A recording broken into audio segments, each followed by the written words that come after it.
Hello, my name is Joan H. And I have written a series of books, mystery books for children. They're early readers, early chapter books for kids probably reading at about third grade level, second grade perhaps. I've had some younger kids actually pick them up and read them on up.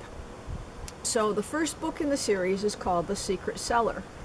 And these books are set in the exact same location as my books for grown-ups, but they are set a good time earlier. These are set in the 1950s. So Cora, who is an older lady in these books, is a little girl in these books. And the characters, the main characters, are Cora right here, and Jimmy is her best friend. Cora and Jimmy, and then George and Ruby live up around the corner, and Laszlo is a Hungarian boy whose family has just come from Hungary to be tenant farmers on Jimmy's farm. So remember, these are set in 1953. Each book begins with a little introduction by Cora, speaking as an adult. Cora introduces herself. My name is Cora Caulfield, and I'm an older lady now, but when I was a child, my last name was Dubois. That's French, pronounced Dubois. I lived on the east side of the Thorpe River in Forest County, near where the Thorpe flows into the Petite Sauble River. The year I turned 9, in 1953, Jimmy Mosier moved into the house his grandfather had built on the west side of the Thorpe. We became friends immediately. He was in the same grade at school, we rode the same bus, and we liked to do a lot of the same things. Things like exploring and trying new activities. If there was a puzzle to be solved, we were an unbeatable team. Friends who lived nearby sometimes joined our adventures. I've been looking back on those years and writing down our stories of the many mysterious happenings so they won't be forgotten. I hope you'll enjoy them.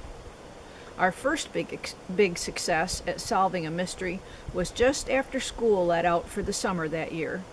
Jimmy's family had a big problem. This is a real-life place called Dead Horse Marsh, and it's one of my favorite places along a trail that I really love, except there's not water there most of the time. It only gets water about once every 10 years. But I love it so much that I took the name and I changed it to Dead Mule Swamp. And so this is now part of the area in my books, which take place in a make-believe location near the Petite Sauble River. Chapter 1, Jimmy and Laszlo.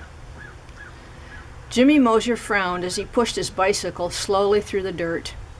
He was on Mulberry Hill, more than 4 miles from home, on the far side of the Thorpe River.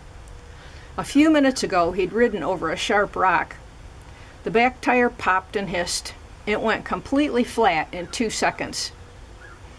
It was going to be a long, hot walk home in the June sunshine. With his fair skin, he'd probably end up with a sunburn. He kicked at another rock in disgust. This one didn't budge, and all Jimmy did was bruise his toe and drop the bike. "Ouch!" he yelled, although there was no one nearby to hear him.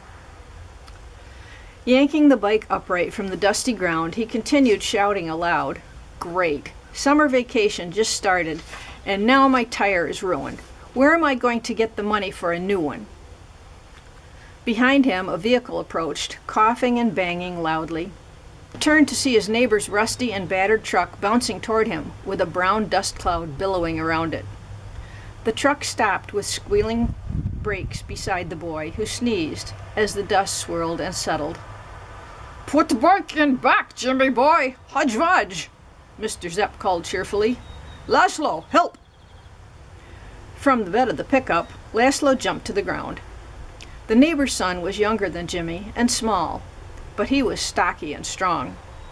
His short brown hair bristled from his head. Together, the boys hauled the broken bicycle into the open truck.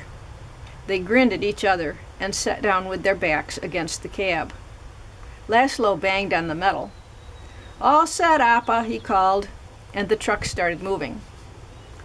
Jimmy punched his friend on the arm. "Did your dad just call me a hedgehog?" With a laugh, Laszlo answered, "It means how are you?" "That's goofy." "What are you doing this summer?" Jimmy asked. "Working on the farm. We have to pay the rent every month. It goes to your dad since your grandfather died."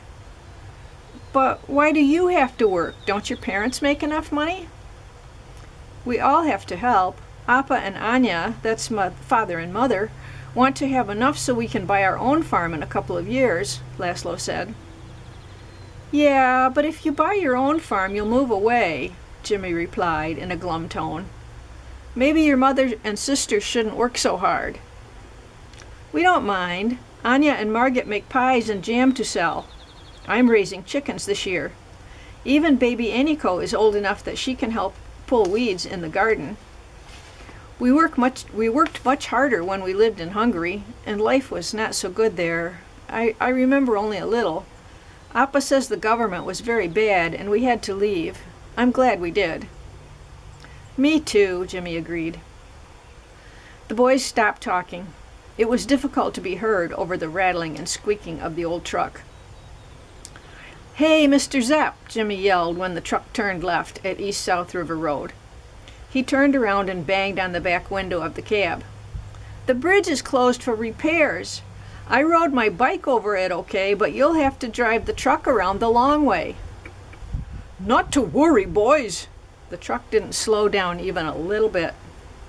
"What's he going to do?" Jimmy asked his friend. "They put big stones for barricades and the truck won't fit around them." Laszlo laughed. "You'll see. Appa has a private road."